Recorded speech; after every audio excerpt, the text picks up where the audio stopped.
in case you forgot, I do in fact have a forehead. Hi, my name is Paige. Welcome to my July wrap-up. I don't normally make wrap-ups, but I did try my best last month to film all of the books that I have read since January. So if you haven't seen my January through June wrap-up, I will link it up here. But I thought I would go ahead and try out doing monthly wrap-ups. I once did them. I enjoyed how I made them then, but I'm just gonna do it quick and informal this time around and then see if we can make it a little more interesting as the months go on. Why do I not make wrap-ups? I don't really know. I don't tend to watch them as often as I watch like TBR videos. I get excited to see what people are excited about, and then by the time everybody has read their books, TBRs are already coming out and I'm sucked into everybody getting excited about the books that they're reading for the next month. So that might be a little bit why I don't tend to make them or gravitate towards wanting to make them, but here we are. I'm going to wrap them up very quickly. I read 15 books in July, I think 15 or 16, and I DNF'd one. It was called Things We Lost to the Water. I just didn't really like the writing style, but that is the only one that I DNF'd. I did read one ebook, which I should talk about first because I will forget about it, and that was All Systems Red by Martha Wells. This is about a like genetically modified human who is kind of like an AI, and he refers to himself as Murderbot, but he is a security bot for this group of scientists who are on another planet who are going and like researching something. I don't know what they were researching, but he is their security unit because they're on like a planet that they don't exactly know what could attack them. And there is another group of scientists that are also on this planet, and their communication between Murderbot's group goes down, and Murderbot's group wants to know what is going on. So they decide to go and figure out what happened to the other scientists. And it's a very quick novella. It's super short.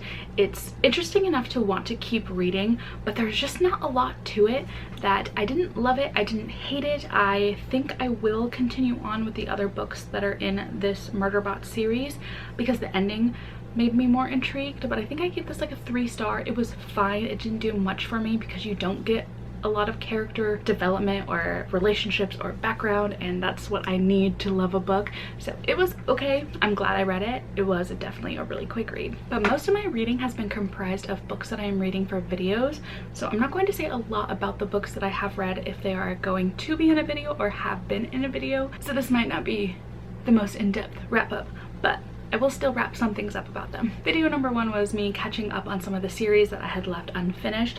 So I read A Court of Silver Flames by Sarah J. Maas, and this is Nesta's book. Nesta is my favorite character, has been, still is my favorite character, and that is all that I will say about this one because I share all of my thoughts in that vlog that I made. How to Be a Movie Star is by TJ Klune. It is a second in like a duology, but it definitely could be a standalone. You just might not know a lot of the characters that are in this one if you didn't read the first one. But it's about a man who wants to be a movie star, and there is a writer who is writing a screenplay for a movie that the man ends up getting cast in. And that's all I'll say about this one. In that vlog, I also read The Nobleman's Guide to Scandal and Shipwrecks by Mackenzi Lee. This is the third in the like Montague sibling trilogy, and this follows the youngest sibling in that series. And then in that same vlog, we read Aristotle and Dante Dive into the Waters of the World by Benjamin Alire Saenz.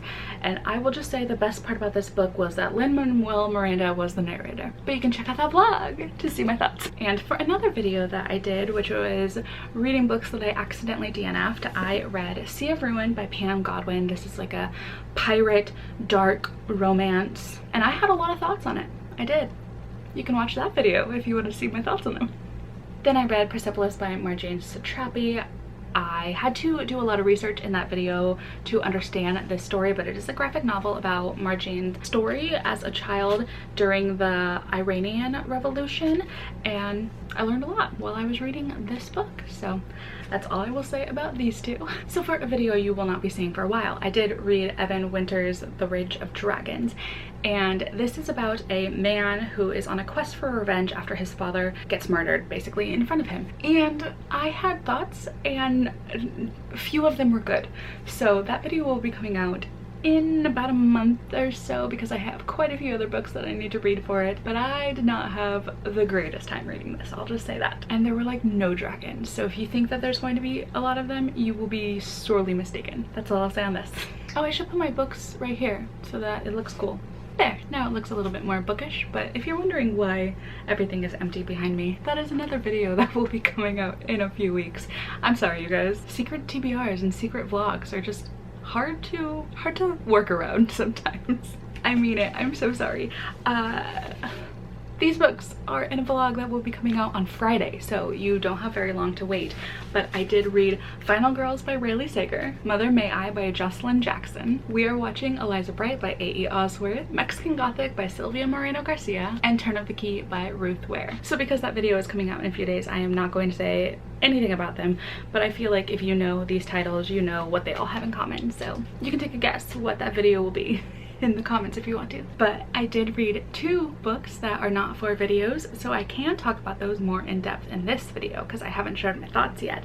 But for the Story Continue book club, we read Ariadne, I feel like I said that wrong every single time, by Jennifer Saint, and I might have been the only one reading it last month, or everybody DNF'd it throughout the month, or didn't care to talk about this book because it was not the greatest. It was fine. So this follows Ariadne, and she is the sister of the Minotaur, and she is the one who helps Theseus kill the Minotaur, and it's her story. And we are also getting her sister Phaedra's story, and the overall theme of this book is that women suffer at the hands of men's choices, and I really enjoyed that part to it, but I never felt connected to Ariadne or Phaedra throughout the entire story.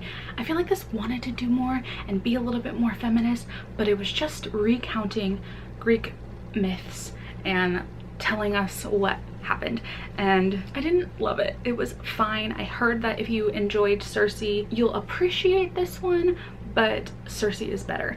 I haven't read that yet. I do have it on my TBR now, but I could have done without this one. It was fine. I think I gave it like 3 stars, and I think that's all I really have to say about it. It was okay. But if you do want to read with us for the Story Continue book club, we are reading Daughter of the Moon Goddess this month. I'm going to start it in the next couple of days, and I'm very excited to get to this one. I feel like a lot more of us are eager to read this one than we were Ariadne, so you should join us. The link is in the description. And the last book that I can talk about for this month was The Grace Year by Kim Liggett. So Serena told me to read this one, and I'm so glad that she did. She told me that I kind of gave her that like nostalgic Hunger Games feel, and I could see that.